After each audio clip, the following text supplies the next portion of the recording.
الحمد لله رب العالمين الصلاة والسلام على خاتم النبيين وعلى آله وصحبه أجمعين أما بعد فأعوذ بالله من الشيطان الرجيم بسم الله الرحمن الرحيم قال الله تعالى في سورة النساء وأمهاتكم اللاتي أرضعنكم وأخواتكم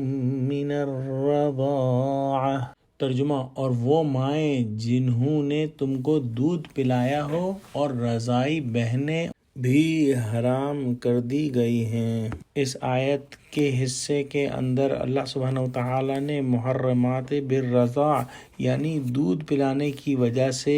جو عورتیں حرام ہوئی ہیں ان کا ذکر فرمایا ہے، اور اللہ سبحانہ وتعالی نے فرمایا کہ وَأُمَّهَاتُكُمُ اللَّاتِي أَرْضَعْنَكُمْ، اور حرام کی گئیں وہ مائیں جنہوں نے تم کو دودھ پلایا۔ سو وہ عورتیں جنہوں نے جو ہے وہ کسی بچے کو دودھ پلایا وہ رضاعی ماں ہے، اور وہ اس لڑکے پر، اس مرد پر جب وہ بڑا ہو حرام ہے۔ اس کے بعد ارشاد فرمایا وَأَخَوَاتُكُم مِّنَ الرَّضَاعَةِ، اور حرام کی گئیں تمہاری بہنیں جو تمہاری دودھ شریک ہیں۔ قرآن مجید نے رضاعت کے رشتے کی حرمت کا سبب بیان فرماتے ہوئے رضاعی ماں اور رضاعی بہن کی حرمت بیان کرنے پر اکتفا فرمایا ہے۔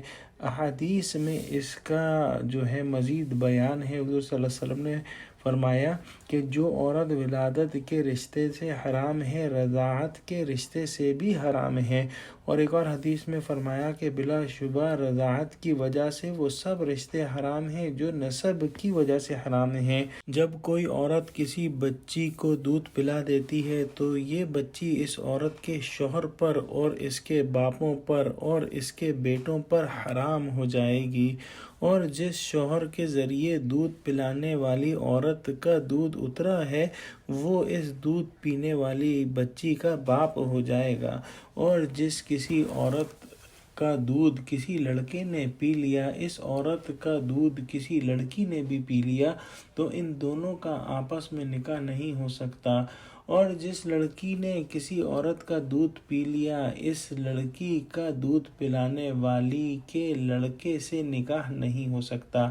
اور دودھ پلانے والی کے پوتے سے بھی اس دودھ پینے والی لڑکی کا نکاح نہیں ہو سکتا۔ اگر کسی بچے نے کسی عورت کا دودھ پی لیا تو اس بچے کا نکاح دودھ پلانے والی کے شوہر کی بہن سے نہیں ہو سکتا، کیونکہ وہ اس کی رضاعی پھوپھی ہے۔ رضاعی باپ جس کی بیوی کا دودھ پیا ہو کی بیوی سے دودھ پینے والے بچے کا، اور رضاعی بیٹے کی بیوی سے دودھ پلانے والی عورت کے شوہر کا نکاح نہیں ہو سکتا۔ یہ بہت اہم قوانین ہیں، اور اس کے لیے ایک بات جو ہے وہ سمجھنی ہے کہ اگر کسی